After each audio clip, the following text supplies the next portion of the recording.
በዚህ ኑሮ ውድነት እንቁላል ጥብስ የሚበላው ላጤ ብቻ ነው የሚሉ ኢንፎርሜሽኖች እየደረሱ ነው። ስለዚህ ሙሉ ቤተሰባችሁን ጥቅብ አድርጋችሁ እንዴት እንቁላል ጥብስ እንደምታበሉ ነው ዛሬ ማሳያችሁ። አንድ እህቴ ሰርታው ነው ያየሁት፣ በጣም ወድጄዋለሁ። ስለዚህ ወደ አሰራር እዚህ ጋር ዘይታችንን እናገለና ሽንኩርታችንን እናደርጋለን። ይሄን መጥበሻ ያልገዛችሁ ሰዎች እንዳትገዙት፣ በጣም የሚያናደው ሽንኩርቴን ራሱ እንዴት እንዳለው በጣም የሚያሳርረው። ከዛ ቲማቲማችን ከታለን፣ በርበሬያችን ከታለን፣ አንድ ላይ በደንብ ጥብስ እናደርገዋለን። ከዛ ነጭ ሽንኩርትና ኮረሪማ አድርገን አንድ ላይ እንጠብሳለን። ሮዝመሪ አድርጌያለሁ እዚህ ጋር እያዋሃድን በደንብ በርበሬያችን ሲበስልልን በደንብ ውሃ እያደረግን ከጎን ደግሞ እዚህ ጋር እንቁላሌን 4 እንቁላል የተጠቀምኩት እንደ ብዛቱና እንደ ማነሱ መቀነስም መጨመርም ትችላላችሁ ማለት ነው። ከሁለት ሰው በታች ከሆነ እንቁላሉ ቀንሱት።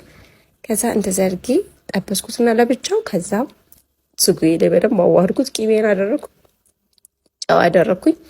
አንድ ላይ አዋረድ ደርሶልኛል ማለት ነው። ቃሪያን አድርጌ አወርደዋለሁ። እንጀራዬን እንደዚህ አድርጌ ከዳቦ ጋር ነው የምበላው። እንዴት እንደሚያምር ማሬም እንዴት እንደሚጣፍጥ ሁላችሁም ሞክሩት። በጣም ነው የሚጣፍጠው።